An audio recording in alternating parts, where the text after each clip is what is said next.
Di awal Februari 2024, aku melaksanakan tugas tulis-menulis di gereja. Awalnya, aku cukup termotivasi. Aku merasa jalan masuk kehidupanku agak dangkal, dan aku kurang pandai dalam segala bidang. Jadi kupikir, dengan melakukan penerapan dalam tugas tulis-menulisku, serta lebih memahami kebenaran dan prinsip, pertumbuhan kehidupanku akan lebih cepat. Kemudian, pengawas memintaku bekerja sama dengan seorang saudari bernama Chinlan untuk mengelola pekerjaan meninjau khotbah dan kajian anggotanya.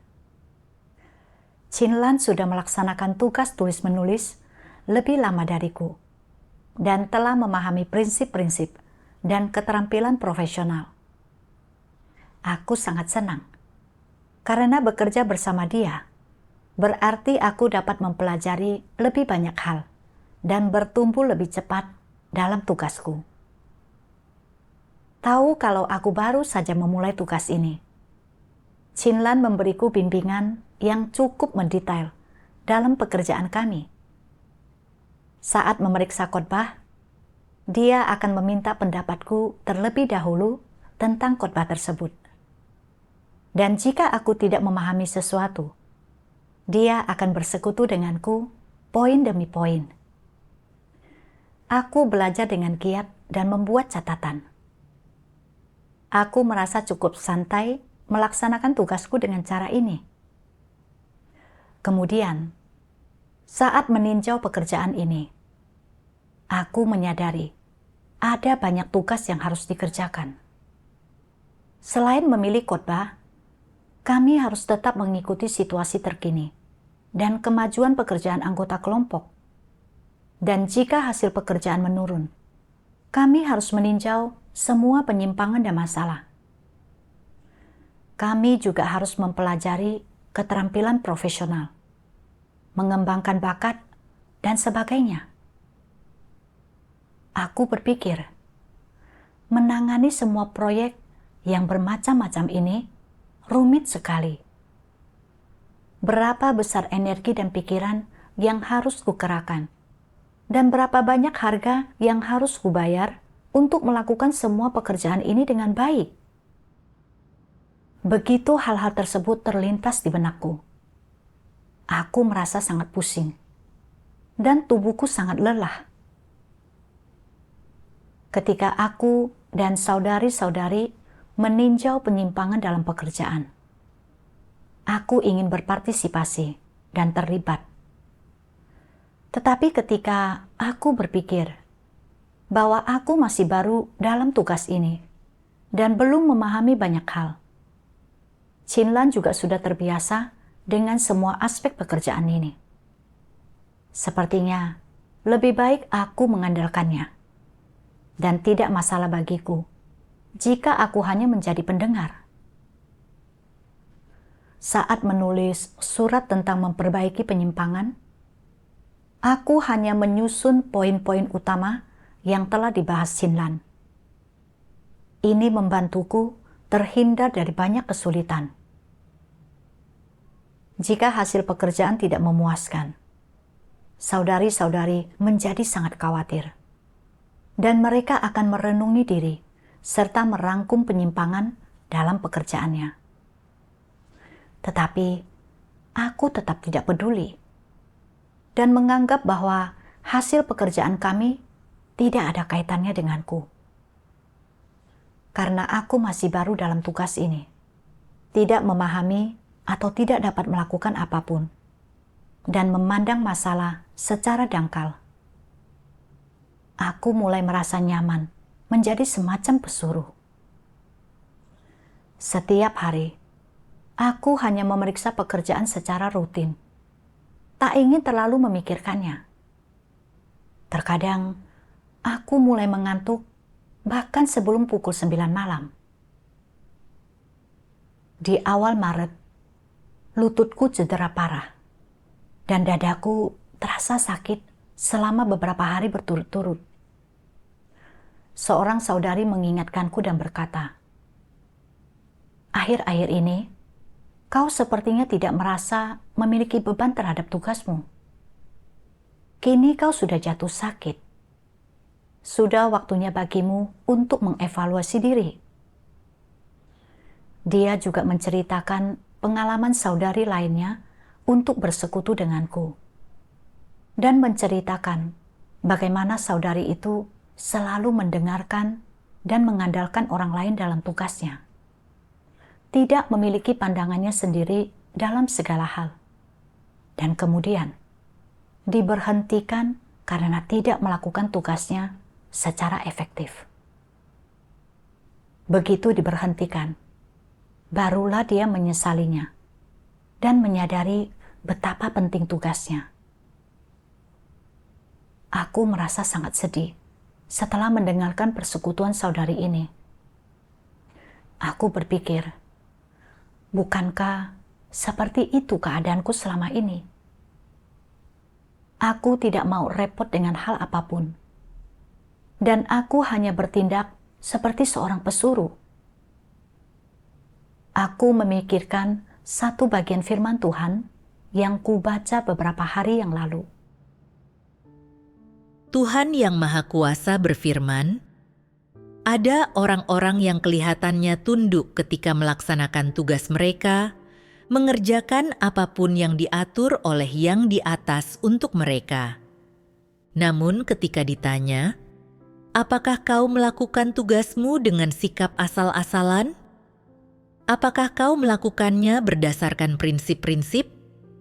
Mereka tidak dapat memberikan jawaban yang pasti dan hanya berkata, "Aku melakukan seperti yang diperintahkan yang di atas dan tidak berani berbuat buruk secara ceroboh."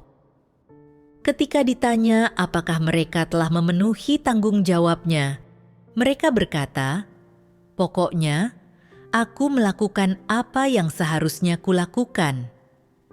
Lihat, mereka selalu memiliki sikap seperti ini ketika melaksanakan tugasnya.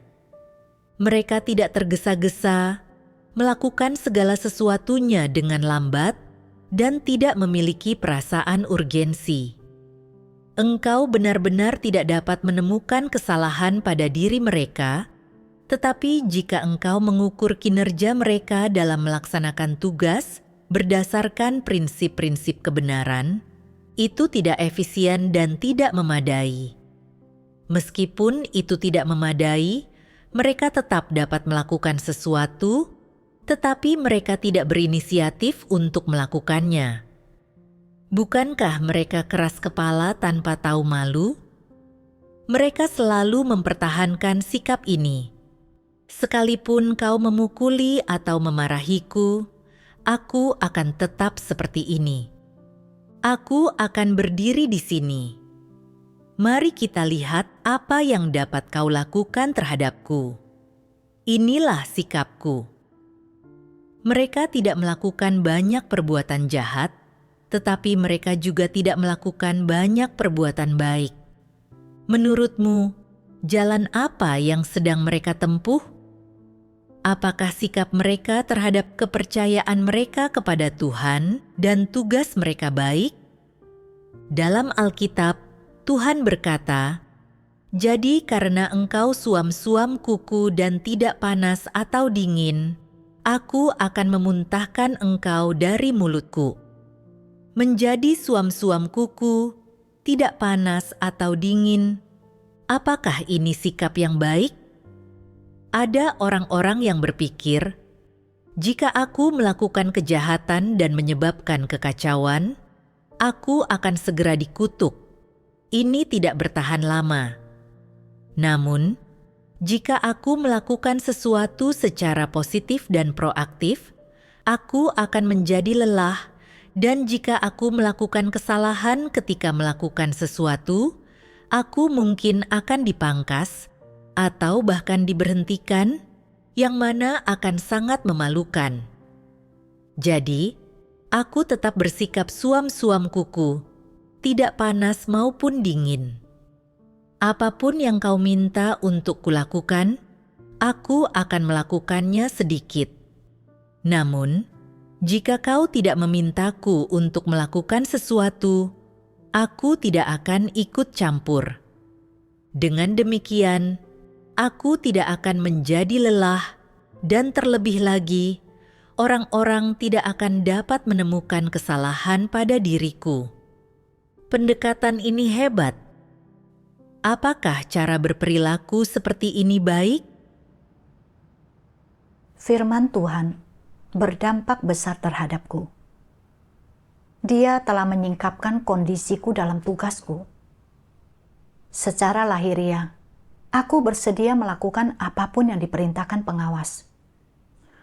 Aku memeriksa pekerjaan dan memilih khotbah, melakukan semua hal ini. Dan aku tidak melakukan kejahatan atau menimbulkan kekacauan. Namun, aku bersikap pasif dalam tugasku. Aku telah melakukan pekerjaan tulis-menulis selama lebih dari sebulan. Dan kulewati setiap harinya, layaknya orang bingung yang tidak memiliki rasa urgensi. Aku hanya bertindak seperti seorang pesuruh dalam tugasku, mengikuti sudut pandang Chinlan dalam surat balasanku, dan tidak ikut terlibat dalam meninjau pekerjaan.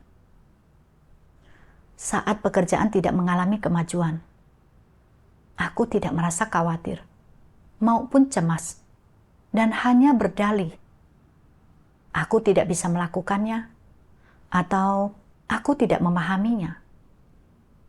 Aku bersikap sembrono terhadap segala hal, dan sedikit pun tidak merasa memiliki beban dalam tugasku. Mereka yang memiliki beban dalam tugasnya pasti mampu mempertimbangkan maksud Tuhan dan memikirkan cara melakukan pekerjaan dengan cepat. Dan mereka mampu mencari kebenaran untuk membereskan masalah pekerjaan, memikirkan hal-hal yang pantas, dan bersikap proaktif.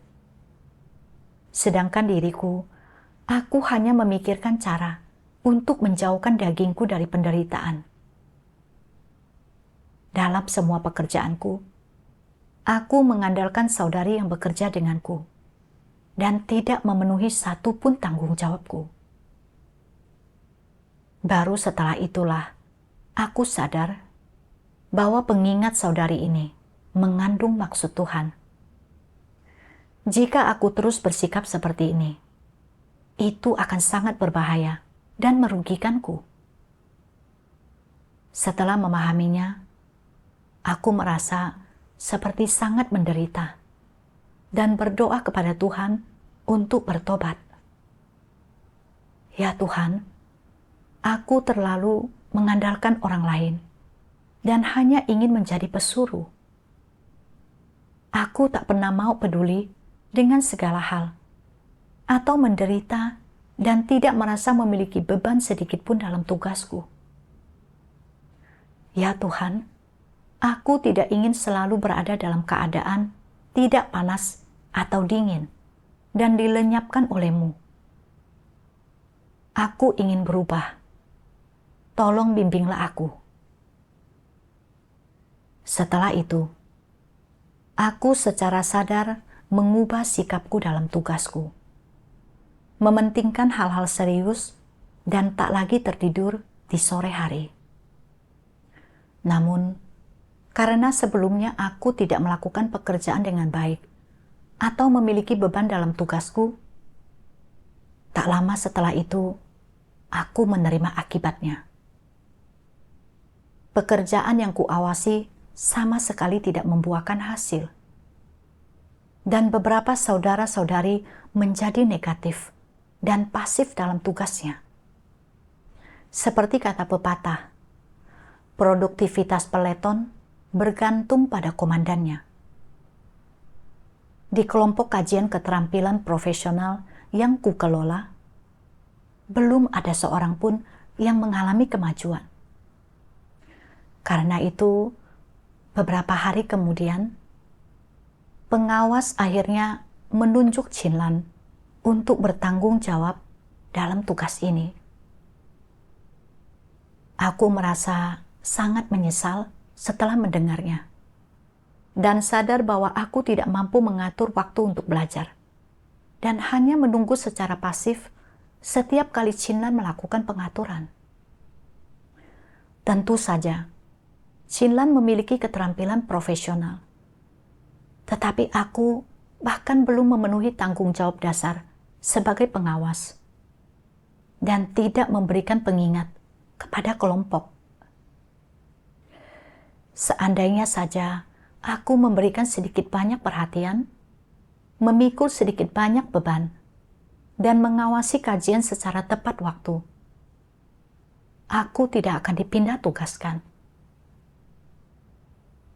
Tuhan telah menyingkapkan diriku melalui hal ini.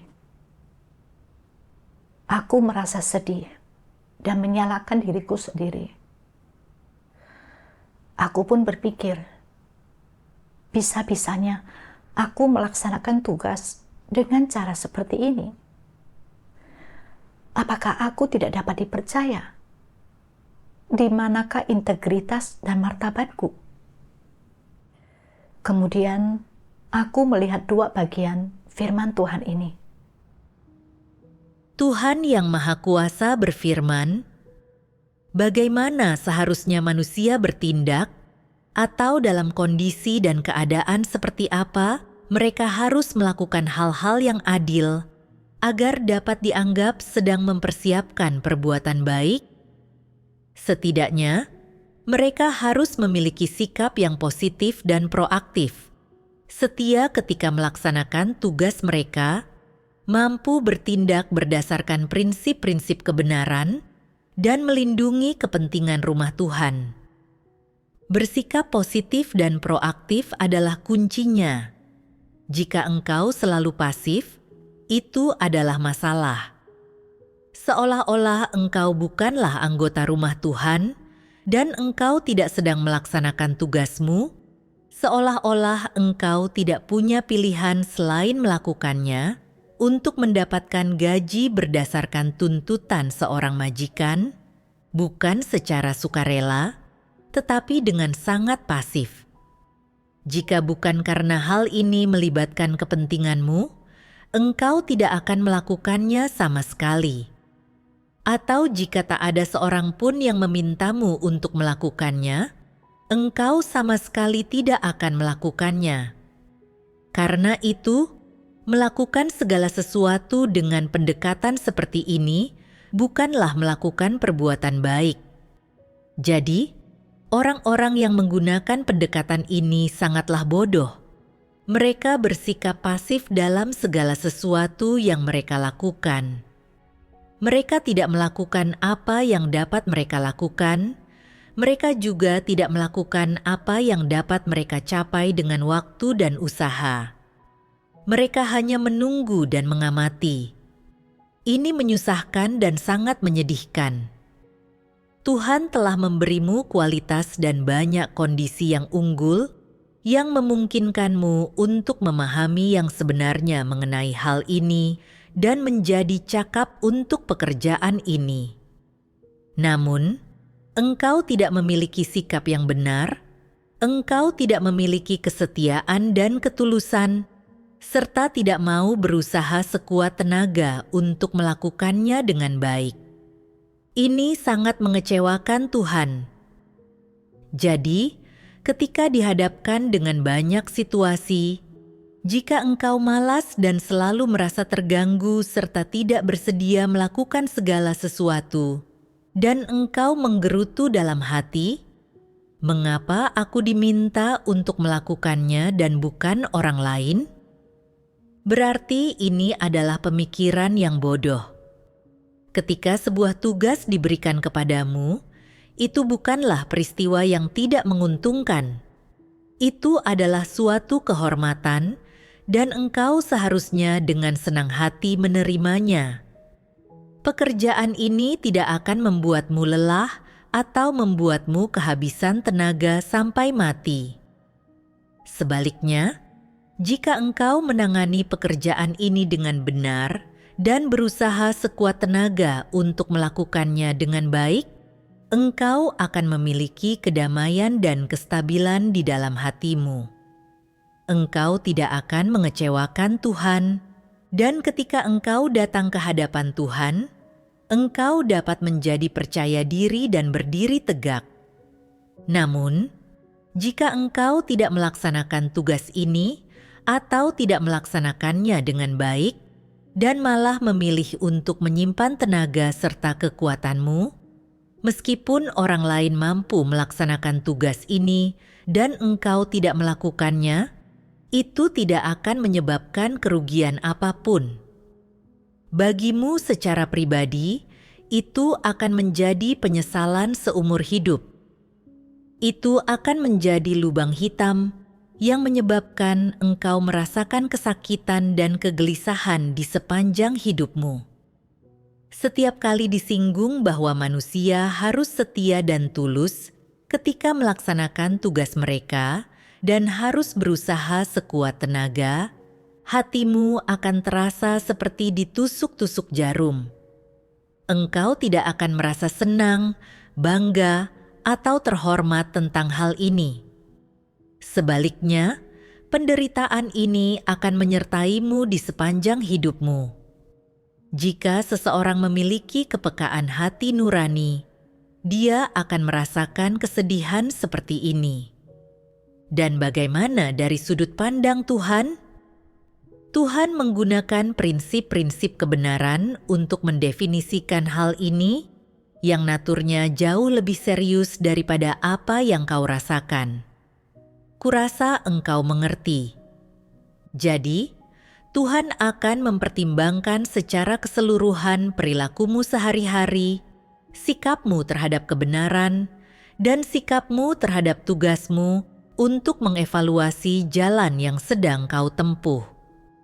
Misalkan sikapmu terhadap kebenaran dan tugasmu adalah selalu asal-asalan dan mengelak, serta engkau setuju untuk melakukan sesuatu dari luarnya, tetapi terlalu malas untuk melakukannya di balik layar, dan engkau menunda-nunda, serta tidak memiliki perasaan urgensi dan sikap positif untuk memikirkan maksud Tuhan.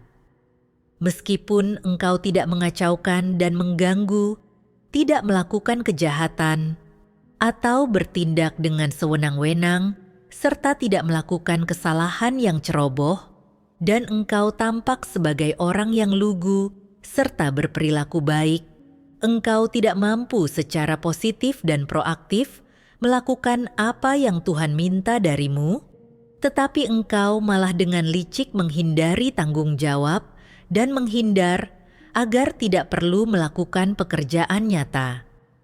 Dalam hal itu, jalan manakah yang sebenarnya sedang kau tempuh? Sekalipun itu bukan jalan antikristus, setidaknya itu adalah jalan pemimpin palsu. Tak seorang pun ingin binasa dan masuk ke neraka, tetapi banyak orang mendapati diri mereka berulang kali menempuh jalan menuju kehancuran, meskipun mereka sendiri tidak menginginkannya. Ada orang-orang yang telah berulang kali mengabaikan kesempatan untuk melaksanakan tugas yang diberikan oleh rumah Tuhan, mengabaikan jamahan dan teguran Roh Kudus, serta mengabaikan pengharapan Tuhan. Mereka bersikeras bersikap asal-asalan, melakukan kesalahan yang ceroboh, bertindak dengan sewenang-wenang, mengacaukan dan mengganggu, bersikap lihai dan licik, serta melakukan kejahatan. Tak ada seorang pun yang memaksa mereka untuk melakukan hal-hal ini. Itu juga bukan pengharapan Tuhan terhadap mereka, apalagi tuntutannya terhadap mereka. Jelaslah bahwa itu adalah pilihan pribadi mereka. Itu adalah apa yang mereka ingin lakukan, apa yang mereka suka lakukan, dan apa yang mereka antusias untuk lakukan. Ketika dikatakan bahwa jalan yang sedang mereka tempuh membawa ke neraka dan kehancuran, mereka merasa sakit hati dan negatif. Mengapa mereka merasa negatif? Bukankah ini adalah kesalahan mereka sendiri? Bukankah itu adalah kesalahan yang mereka akibatkan sendiri? Bukankah itu pantas? Ada orang-orang yang berkata, "Ketika aku melakukan kejahatan, itu karena aku tidak mampu menahan diriku. Aku ingin berbuat baik di setiap kesempatan, tetapi setelah melakukan sesuatu, aku menyadari bahwa apa yang kulakukan tidak terlalu baik." Engkau melakukan kejahatan dan menyebabkan kekacauan serta gangguan yang menyebabkan kerugian dalam pekerjaan gereja.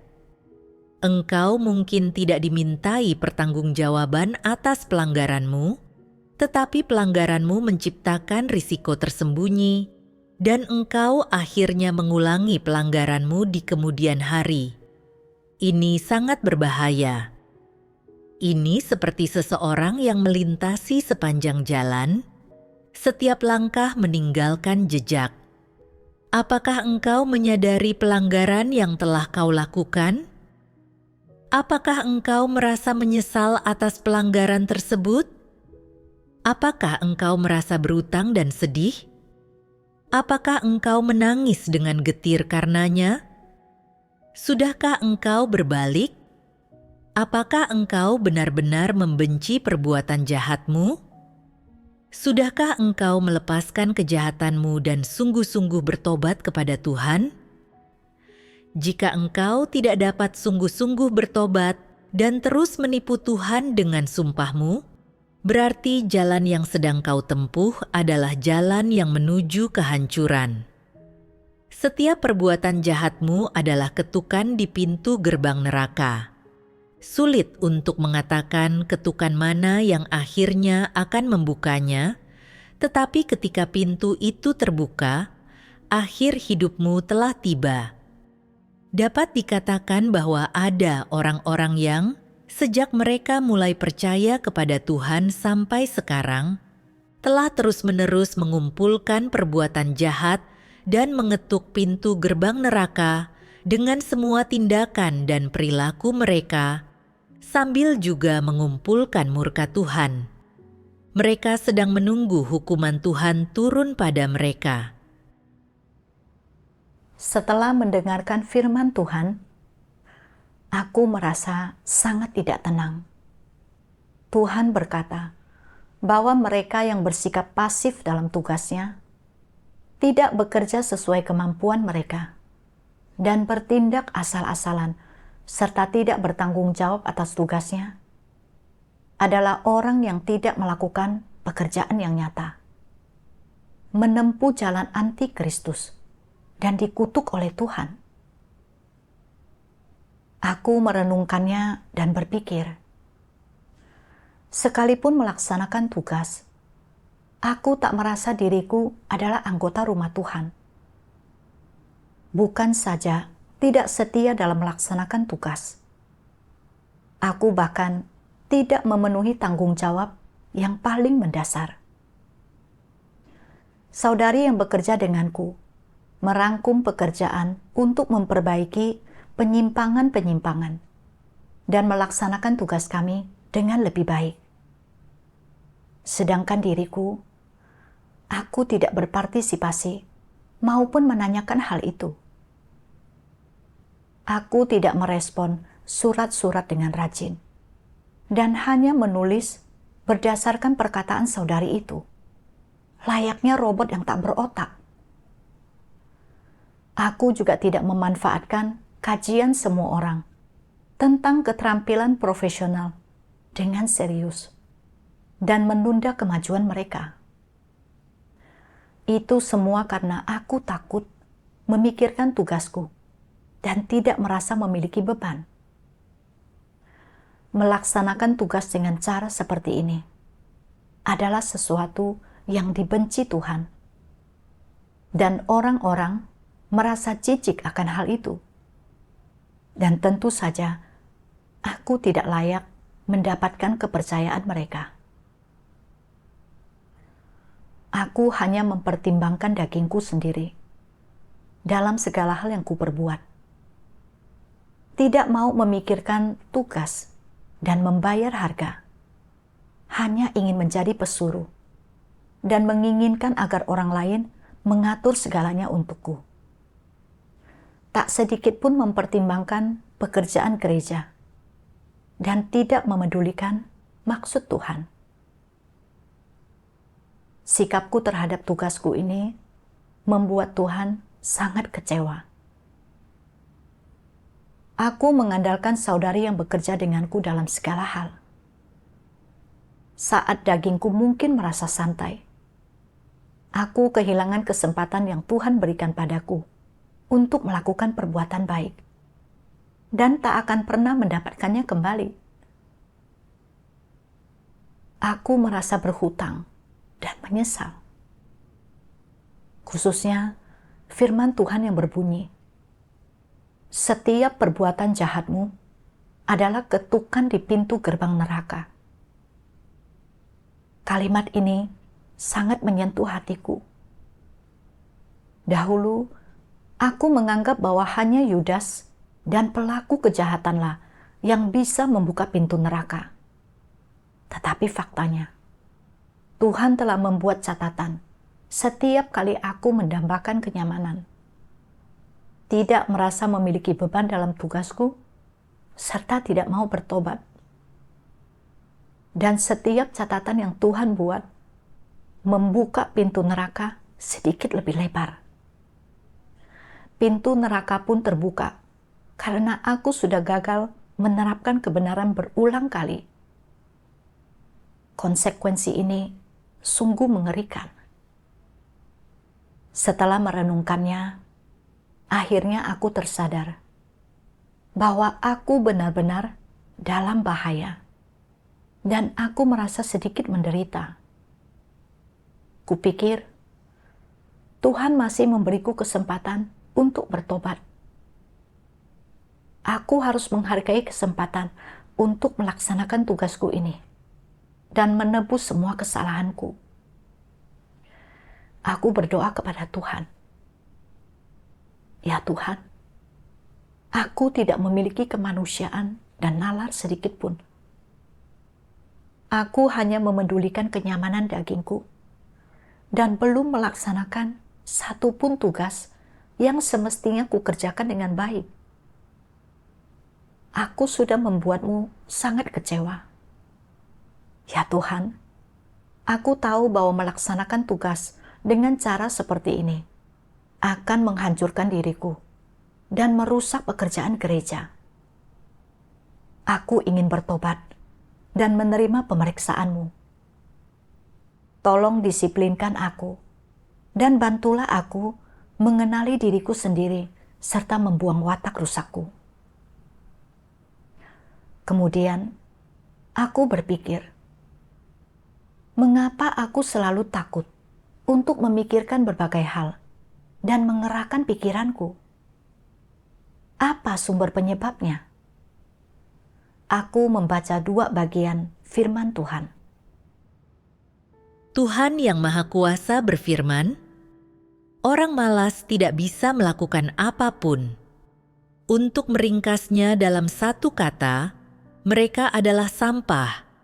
Mereka memiliki kecacatan kelas 2. Sehebat apapun kualitas yang dimiliki oleh para pemalas, itu tidak lebih dari sekadar riasan luar. Meskipun mereka memiliki kualitas yang bagus, tetapi tidak ada gunanya. Mereka terlalu malas. Mereka tahu apa yang harus mereka lakukan, tetapi mereka tidak melakukannya. Sekalipun mereka tahu ada sesuatu yang menjadi masalah, mereka tidak mencari kebenaran untuk menyelesaikannya. Mereka tahu kesulitan apa yang harus mereka tanggung agar pekerjaan menjadi efektif, tetapi mereka tidak mau menanggung kesulitan yang berharga ini. Akibatnya, mereka tidak memperoleh kebenaran apapun, dan mereka tidak dapat melakukan pekerjaan nyata apapun. Mereka tidak ingin menanggung kesukaran yang seharusnya orang alami.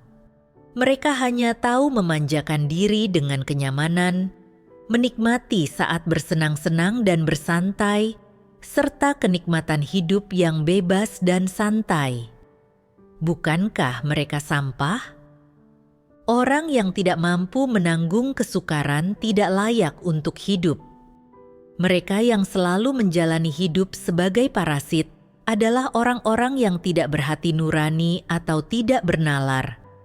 Mereka adalah binatang buas, dan orang-orang seperti itu bahkan tidak layak untuk berjerih payah.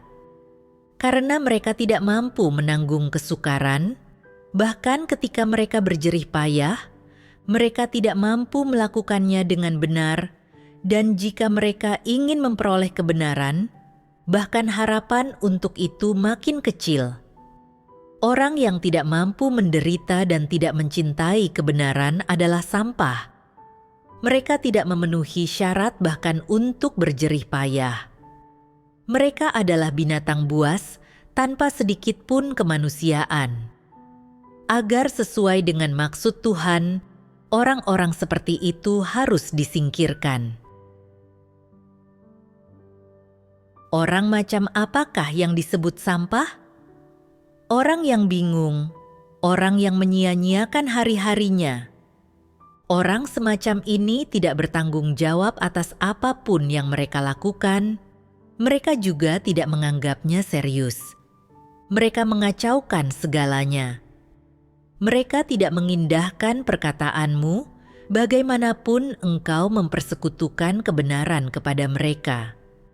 Mereka berpikir, aku akan terus hanyut tanpa tujuan jika aku mau. Apa masalahnya? Bagaimanapun, aku melaksanakan tugasku dan memiliki makanan untuk dimakan saat ini, itu sudah cukup. Setidaknya aku tak harus menjadi pengemis. Jika suatu hari aku tak punya apapun untuk dimakan, aku akan memikirkannya nanti. Surga akan selalu membukakan pintu. Kau mengatakan, aku tak memiliki hati nurani atau nalar, dan bahwa aku bingung. Memangnya kenapa? Aku tidak melanggar hukum. Paling-paling, aku hanya sedikit kurang berkarakter, tetapi itu tidak merugikanku. Asalkan aku punya makanan untuk dimakan, itu sudah cukup. Apa pendapatmu tentang cara pandang ini? Kukatakan kepadamu, orang bingung seperti ini yang menyia-nyiakan hari-harinya ditakdirkan untuk disingkirkan, dan tidak mungkin mereka dapat memperoleh keselamatan. Firman Tuhan yang tegas telah menggugah hatiku yang mati rasa dan menyingkapkan esensi orang-orang malas. Orang-orang malas tidak mau berkorban dan membayar harga, dan selalu ingin menjalani hidup tanpa beban. Orang-orang semacam ini tidak mampu meraih apapun, sehingga akan lebih mustahil bagi mereka untuk memperoleh kebenaran maupun keselamatan. Tuhan berkata bahwa orang malas adalah orang yang tidak berguna, seperti binatang buas, dan harus disingkirkan. Dan aku bertindak seperti orang yang tidak berguna itu.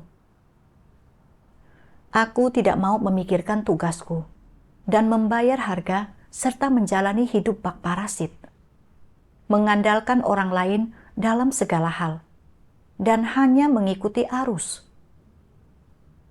Saat memulai tugas tulis-menulis, tidak ada siapapun yang bisa kuandalkan. Mampu bersandar pada Tuhan, belajar dengan giat, dan membuahkan prestasi. Setelah mulai bekerja dengan saudariku, aku tidak begitu giat lagi, menjadi suam-suam kuku dalam tugasku, dan tidak mau memikirkan pekerjaan maupun membayar harga. Hanya ingin bersikap asal-asalan dalam melewati hari-hariku dengan bersenang-senang dan bersantai-santai. Karena tidak merasa memiliki beban dalam tugas, aku tidak menerima pekerjaan apapun yang ditugaskan padaku. Saudari-saudari lainnya mengkhawatirkanku, dan mau tidak mau harus mengambil pekerjaanku. Meskipun begitu, aku tidak sadar. Aku selalu bergantung pada saudariku.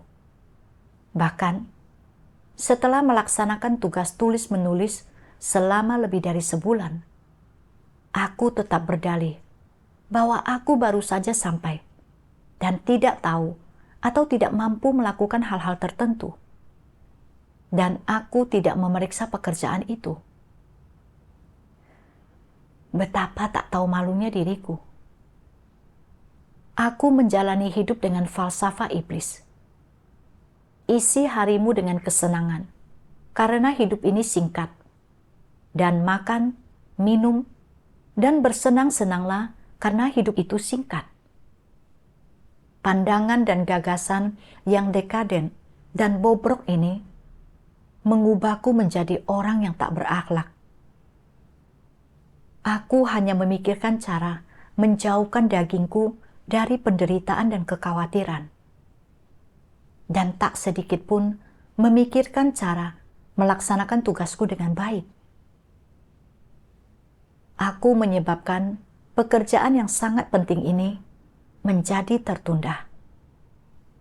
Pada dasarnya, aku sudah mengacaukan pekerjaan gereja dan bertindak layaknya antek iblis.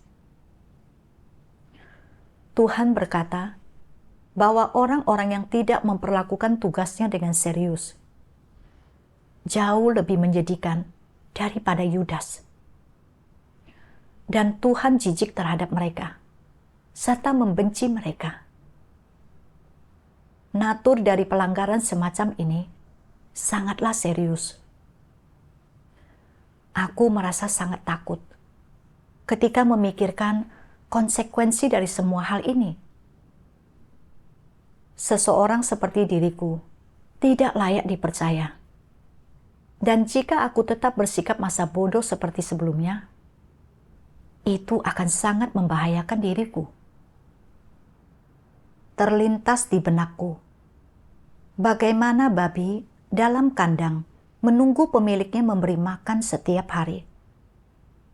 Tertidur pulas setelah makan tanpa peduli sedikit pun, yang pada akhirnya hanya akan disembelih oleh si pemilik. Jika aku tetap menjalani hidup seperti sebelumnya, menikmati kenyamanan dagingku, maka aku tidak ada bedanya dengan babi. Dan Tuhan pasti akan segera menyingkirkanku. Aku tidak ingin terus bermalas-malasan dan menjadi tak berguna. Jadi, aku berdoa kepada Tuhan. Ya Tuhan, aku tidak ingin terus bersikap asal-asalan. Jalan kehidupanku sungguh buruk dan tak berarti. Bimbinglah diriku agar lebih giat dan mampu melaksanakan tugasku dengan baik.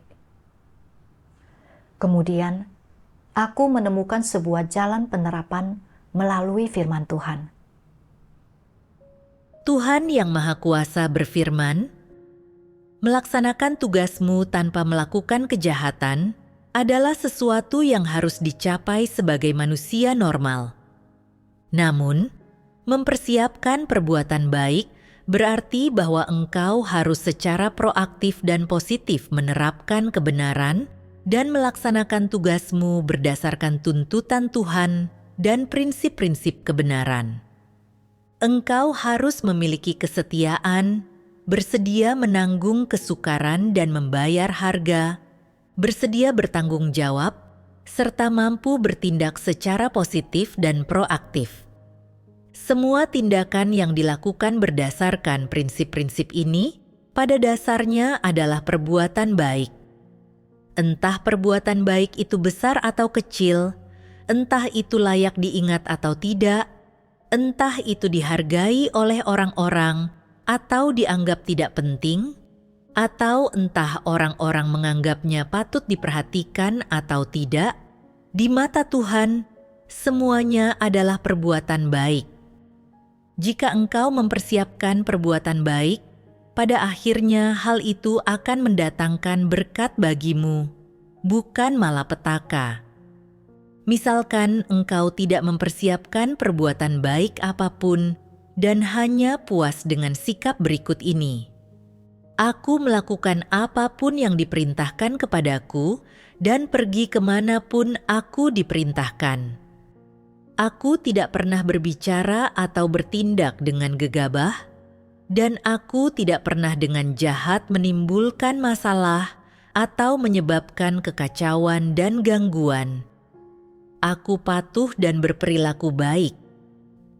Jika engkau selalu memegang sikap ini, tanpa secara proaktif mencari kebenaran dan mematuhi prinsip-prinsip ketika melaksanakan tugasmu, tanpa dengan segera mengoreksi atau mengubah penyimpangan serta kesalahanmu ketika engkau menemukannya, dan tidak pernah secara positif serta proaktif mencari kebenaran untuk membereskan masalah pemberontakan atau watak rusakmu, ketika engkau menyadari bahwa dirimu memperlihatkan hal-hal ini, tetapi justru hanya melakukan apapun sekehendak hatimu, meskipun engkau mungkin tidak menyebabkan kerugian apapun bagi kepentingan rumah Tuhan atau tidak memengaruhi pekerjaan gereja, yang sedang kau lakukan paling-paling hanya berjerih payah. Secara natur, berjerih payah tidak memenuhi syarat sebagai perbuatan baik. Jadi, bagaimana perbuatan baik pada akhirnya didefinisikan? Itu adalah ketika apa yang kau lakukan setidaknya bermanfaat bagi jalan masuk kehidupanmu sendiri dan saudara-saudari, serta bermanfaat bagi pekerjaan rumah Tuhan.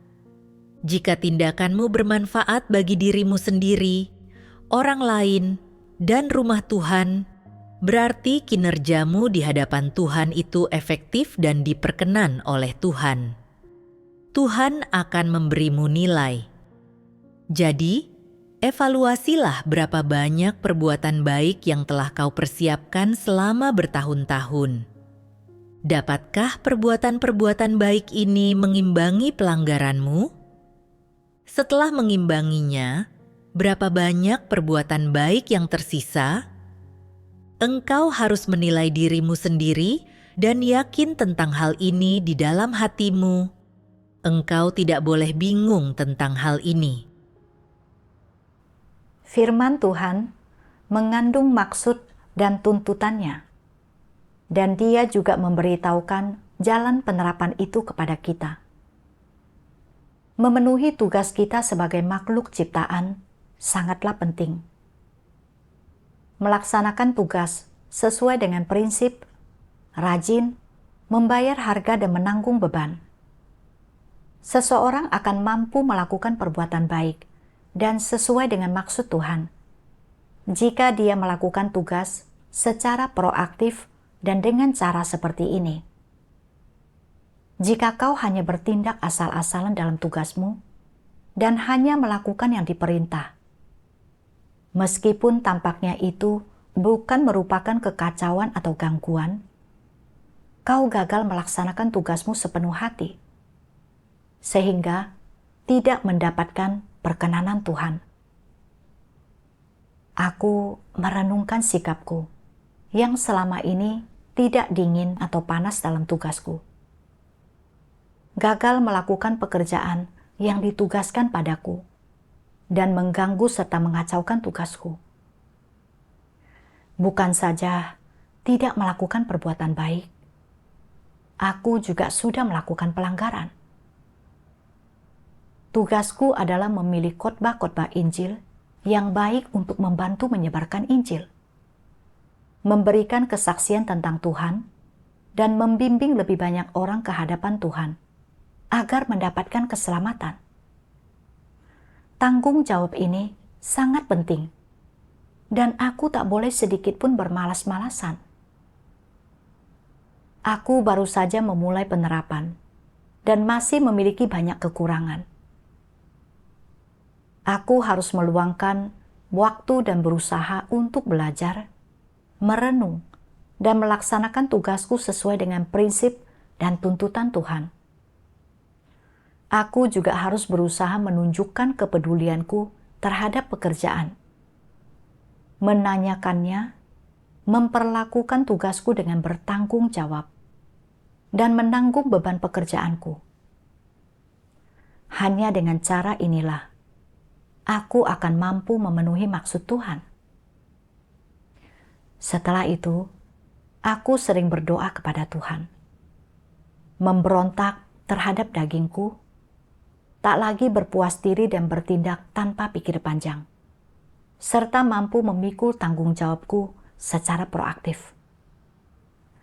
Aku juga menyadari bahwa tidaklah mungkin gereja menugaskanku dengan saudariku agar aku dapat menikmati kenyamanan daging. Sebaliknya, ini bertujuan agar kami bisa saling melengkapi kekurangan kami dan berbagi ide-ide cemerlang. Melaksanakan tugas kami dengan cara seperti ini akan mengurangi penyimpangan kami, bermanfaat bagi tugas kami, dan juga memudahkan kami untuk memasuki jalan kehidupan. Aku juga mulai secara sadar ikut serta dalam pekerjaan kelompok, mau berpikir dalam meninjau pekerjaan kami, serta menyampaikan ide-ide tertentu. Dan saudari-saudariku mau mengisi kekuranganku. Kerjasama seperti ini membuat persekutuan kami lebih sempurna dan terarah. Dan aku juga memperoleh banyak hal selama proses ini. Aku tidak ceroboh lagi dan telah belajar memikirkan tugasku serta menerapkan pengetahuanku. Aku kini merasa lebih lega. Tak lama kemudian, aku tidak merasa sebingung sebelumnya. Memperoleh kebenaran dan keterampilan profesional, serta mampu merasakan pencerahan dan bimbingan Tuhan. Terima kasih Tuhan.